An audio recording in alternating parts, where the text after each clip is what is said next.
Assalamualaikum warahmatullahi wabarakatuh. Palamitra anu dipihormat dina denget ayuna simkuring Mang Augustin masih medar dongeng dina carios Anjar Tepung Jeung Indung, karya Ahmad Rustandi. Neraskeun carios tina Anjar lawan Raja Bangsat masih karya Ahmad Rustandi. Beralah urang lajeng keun kana dongeng dina lalakon Anjar Tepung Jeung Indung bagian ke-11. Bareng alutan daeng hapati cunduk ka adinya, geus kasampak dina luhureun batu beh hilir aya jelema limaan. Teupati teges rupa beungeutna. Nenjo nu anyar datang, nu dariuk teh terus nangtung ngabagiakeun. Bulan pancek na embun-embunan. Kari-kari aya nu datang. Bagia hapati. Bagia, ceuk daeng hapati bari terus leumpang nuju kana batu nu aya di sisi pakalangan beulah ti girang. Bagia Burhan. Surat tiluanana geus katampa. Rumasa talobeh, jadi kula teu bisa meraih hurmatan sakumaha mistina. Hampura. Ti hilir kadenge aya nu seurinya kakak, sorana siga nu ngoa. Jeb jempling. Kayaan rada rengkeng. Lila ewo nu ngamimitian ngomong. Ti hilir kadenge aya nu ngamimitian ngomong Dewi, getih luluhur nu ngocor, lir lahar gunung lampo batang, lir gulidadna kali sadang, malit keun kula ka Pulo Jawa. Nu ngarasa turunan daeng hasa geura maju. Rek ditagi hutang getih, anu geus dilakonan ku luluhurna. Antara pisan daeng hapati jung nangtung, sarta pok ngomong, leu kula hapati, hiji-hijina turunan daeng hasa. Nur masa ngahutang keun, geura maju. Jeng tina batu beulah ti hilir luncat hiji jalma jangkung gede, bukna galing dirumbai keun kana tak-tak, make tutup sirah beureum anu rupana siga hayam jago cineten. Papakeanana siga papakean nu sok dipake ku Sultan Hasanuddin, 1666. Kumisna jalatreng, godek ngawit-wit siga tali duduku, janggotna ngagebai nepi kana puh beu haungna. Dina cangkengna nyolegreng pangwelah parahu. Saliwatan gegeus kanyahoan yen eta jalma teh jawara laut. Ngaran kula Burhan, ahli waris hiji-hijina nu boga hak monopoli pikeun nagih hutang getih, sorana ngahosyos.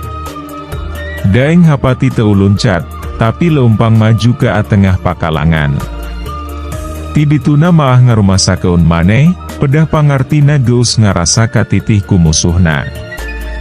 Kira-kira 7 lengkah, daeng hapati eureun ngajanteng. Di hareupeunana kira-kira 15 lengkah Dewi Andi Burhan jalan jeleng. Burhan. Kula aya picarita eun.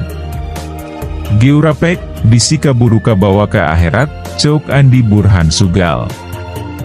Ieu ijen lain keur marebut keun harta banda tapi keur ngajungjung ngaran jeung turunan.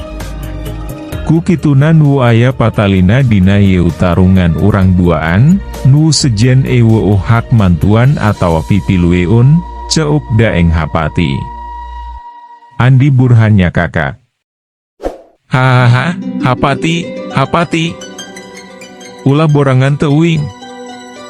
Mawa batur soteh kula maah lain rek ngadon rempugan. Ieu mah minangka panyaksen bae. Rarasaan tanaga kula gegeus leuwih teuing keur merenan pantar andika maah. Hehehe, teu nyangka anjeun masih lebar keneh ku umur, hapati. Ngadengi omongan kitu ceuli daeng hapati asa disebit. Ngaguruh amarahna tina dada naek kana sirahna, Burhan. Mun sieun ge mo ngahaja ka adiu, mendingan nyempot di enggon bari ngeu-keupan salapan selir. Najan umur kula geus tunggang gunung kieu, payu keneh ka parawan jekekan, asal ku paksa pirusa. Andi Burhan ngarti yen daeng hapati teh nyeceleh bapana, Andi Pawelangi, anu pamajikanana salapantea. Tong loba carital, Andi Burhan nyirintil ka hareup. Daeng hapati teu cicingeun tapi terus maju. Sanggeus adu hareupan duanana pasang kuda-kuda. Solongkrong leungeun katuhu Andi Burhanu ditangkup keun diasong keun ka ahareup peun daeng hapati ari leungeun kencana dipeureup keun dina luhureun bujalna. Kudaeng hapati rek gancang ditungkup ku leungeun kencana, rek terus dibedol bari sakalian dipuntir, sarta bari suku katuhuna maju ka abeulah kenca, siku-siku Andi Burhan rek digilas ku leungeun katuhuna. Tapi Andi Burhan ge lain atuh, ari ujuk-ujuk ka beunangan maah. Si horeng leungeun katuhunu diasong keun teh ngan ukur pancingan wungkul. Da barang arek ditungkup ku daeng hapati leungeunna gancang. Ditarik deui, atuh leungeun daeng hapati teu kungsi antel-antel acan. Paureup nu geus ngadagoan di luhureun bujalna gancang ditonjok keun, bari suku katuhuna maju salengkah. Tapi nonjokna teu diterus keun, da tonjok ieu ge tonjok tipuan wungkul. Bareng tanagana geus ngumpul dina suku katuhuna, ngan sakilat, heat suku Andi Burhan nu kenca ditajong keun, nu incer teh cacariwan daeng hapati nu katuhu. Nenjo bahaya kieu daeng hapati ngangkat suku katuhuna, bari rikat mau-mau panajong nu datang, Andi Burhan gancang narik dewi sukuna.